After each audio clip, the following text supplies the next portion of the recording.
후보자님, 그 조금 전에 인사 말씀에서 이런 말씀하셨어요. 온 국민이 염려하는 엄중한 국가적 혼란의 시기에 위원님들로부터 자질과 능력을 검증받게 된 만큼 어느 때보다 무겁고 결연한 심정입니다. 그렇게 말씀하셨죠. 예, 그렇습니다. 예, 그 후보자님께서는 왜 지금의 시기가 온 국민이 염려하는 엄중한 국가적 혼란의 시기라고 생각하십니까? 12월 3일인가요? 대통령 비상계엄 선언 후 직후에 해제됐습니다만 좀 크게 말씀해 주시겠어요? 12월 3일 대통령 비상계엄 선언이 있었고 직후에 국회의 해제 요구 결의가 있어서 해제되었습니다만 그 이후 우리 국가가 평상시의 모습은 아닌 것 같습니다. 그리고 국민들이 아직까지는 여러모로 혼란스럽고 불안해하시는 것 같아서 드린 말씀입니다. 예, 예. 그 대법관으로서의 법률 그리고 법률 개념에 대한 이해, 그를 바라보는 인식은 사실 국가 사법작용의 핵심이라고 저는 생각을 합니다. 그래서 지금 일단 국민께서 불안해하신다고 말씀하셨는데 지금 현재의 지금의 상황이 추후에 사법 심사의 대상이 될 것인지 대법관 후보자를 어떻게 바라보는지에 대한 인식도 국민들께서 매우 궁금해하시는 상황일 것 같고 그 인식을 들으시면 국민께서 조금 더 안심하실지 아니면 더 불안해하실지를 좀 판단할 수 있을 것 같고요. 그리고 그 인식을 기반으로 대법관 후보자로서의 자질이 있는지를 판별하실 수 있을 것 같습니다. 제가 하나 여쭤보겠습니다. 지금 조금 전에 말씀하신 것처럼 대통령의 12월 3일 비상계엄 선포와 관련해서 언론 보도나 뭐 국회에서의 논의나 뭐 그런 것들을 좀 보면은 그 통치행위라는 얘기가 있는데 그리고 이 통치행위가 사법심사의 대상이 아니라는 견해가 있습니다. 후보자의 입장은 어떠합니까? 통치 행위도 원칙적으로 저는 사법심사의 대상이 된다고 생각합니다. 이 비상계엄과 관련해서도 마찬가지 견해를 가지고 있습니다. 특히 우리 헌법은 헌정사의 특수한 계엄 때문인지 비상계엄의 선포 요건과 절차 그리고 해제와 관련된 절차까지 상세히 규정하고 있기 때문에 헌법 질서 내에서도 충분히 그런 점을 판단할 수 있으리라고 생각합니다. 자, 화면 좀 띄워주시겠습니까? 일단 그 통치행위에 대한 개념은 후보자도 인정하신다는 말씀이시고 학설상 그리고 뭐 보통 실무상 그런 행위로 일반적으로 있을 수 있겠다 이렇게 이해하고 있는 것 같습니다. 학설상으로요. 판례상으로도 실제로 등장하는 대법원은 개념입니다. 통치행위 개념을 인정을 했죠. 예, 그렇습니다. 지금까지 네. 지금까지 그 판결례들이 여러 가지가 있고요. 다만 통치행위에 대해서 대법원의 판시한 내용을 보게 되면은 사법 심사의 대상에서 제외되는 국가 행위를 통치행위라고 했어요. 자, 그러면 일단 그 후보자는 이 모든 통치행위에 대해서 아니 어떤 행위가 통치행위라고 생각하십니까? 일단 대통령이 국가 원수로서 고도의 정치적인 결단을 해야 되고 해서 뭐 실무 법률 관련들이 예상 못했던 그런 결단을 해야 되고 그에 따른 행동을 했을 때 그런 부분들을 보통 통치행위라는 개념으로 이해하고 있는 것 같습니다. 대통령이 그 헌법에 규정되지 않은 예상하지 못했던 행위를 했을 때만 통치행위에 해당하는 겁니까? 그렇지는 않은 것 같습니다. 그렇지는 않고요. 예. 예. 그러면 그 헌법에 규정된 행위를 하는 경우에도 통치 행위에 해당합니까? 이론상으로는 해당할 수도 있을 것 같습니다. 예, 실제로 지금까지 대법원 판결은 어떻게 되는지 알고 계세요?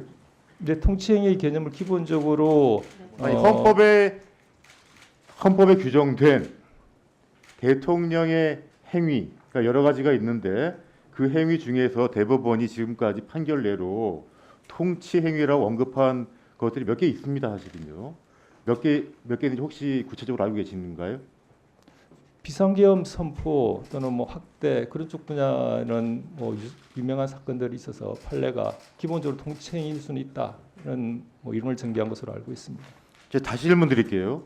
지금까지 선고된 대법원 판결을 보면요, 통치행위의 개념은 인정을 했고 사법 심사의 가능성에 대해서도 구체적으로 판시한 사례가 여러 건 있습니다. 네. 예.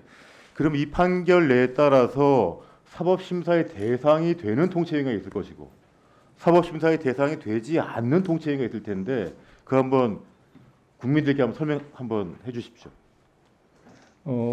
기본적으로 판례의 이론은 일반론은 이렇게 설치되는 것 같습니다. 통치 행위가 있는데 그 자체가 명백히 헌법이나 법률에 위반되었다고 보지 않는다면 사법심사 대상이 되지 않는다. 그렇지만 내란죄의 경우에는 국헌문란의 목적이 있다면 그것은 사법심사의 대상이 된다. 그래서 굳이 도출해내자면 명백히 헌법이나 법률에 위반된 행위, 통치 행위의 형식을 빌고 있다 하더라도 사법심사의 대상이 되고 내란죄의 경우는 특히 국헌문란의 목적이 있으면 사법심사의 대상이 된다. 이렇게 뭐 도식적으로 말씀을 드릴 수 있겠습니다. 예. 지금까지 그 대통령 행위 중에서 대법원이나 헌법재판소의 그 심사 대상이 된 것이 크게 두 가지가 있습니다. 네. 하나는 지금 말씀하신 계엄 선포행위고요. 두 번째로는 대통령의 긴급 재정 명령권 발동 행위입니다. 이 두 가지를 통치 행위로 둘 다 인정을 했는데 그 대법원 판결내에 따르면 계엄 선포의 구비 요건에 대해서는 통치 행위이기 때문에 심사하지 못한다고 했고 다만 계엄 선포인 경우에도 범죄 행위에 해당되는 경우에는 통치 행위가 아니고 사법심사 대상이 된다라고 그렇게 판단한 것이고요. 네. 긴급 재정 명령의 경우에도 마찬가지로 통치 행위 개념을 인정했지만 기본권 제한 효과가 있는 경우에는 사법심사 대상이 된다고 헌법재판소 판결한 것입니다. 일단 그렇게 알고 계시죠? 네. 예. 말씀하신 내용. 그리고 그 판단 누가? 죄송합니다. 제가 마지막 말씀 못 들었습니다. 통치 행위에 해당하는 경우에 대한 판단은 누가? 좀 거기도 많이 끄지 마시죠.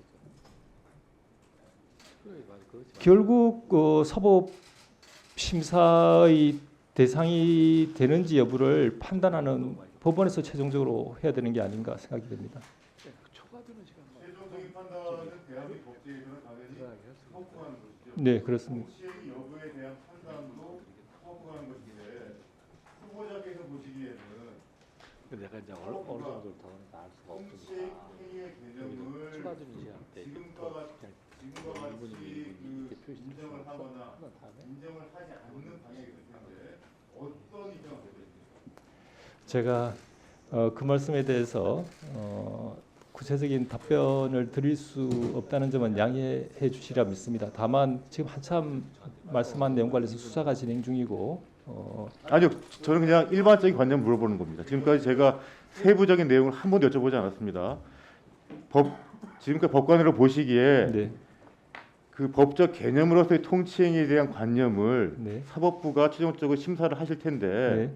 그렇다면 그 개념을 확대하는 것이 바람직합니까? 축소하는 것이 바람직합니까? 아니면 그 개념을 유지하는 것이 좋겠습니까? 아니면 그걸 폐지하는 것이 좋겠습니까? 저는 개인적 의견임을 전제로 말씀드리자면 저는 축소하는 것이 옳다고 생각합니다.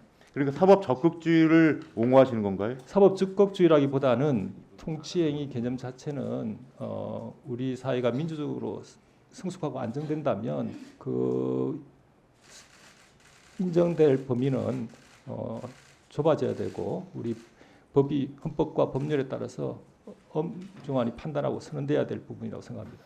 그러니까 거기 요약하자면 국민의 기본권을 제한하거나 다른 법령 위반하는 경우에는 통치 행위의 개념 자체를 인정해서는 안 된다는 말씀이시죠? 기본적으로는 위원님 말씀의 취지에 공감하는 바가 큽니다. 제 추가 질의를 드리겠습니다. 예.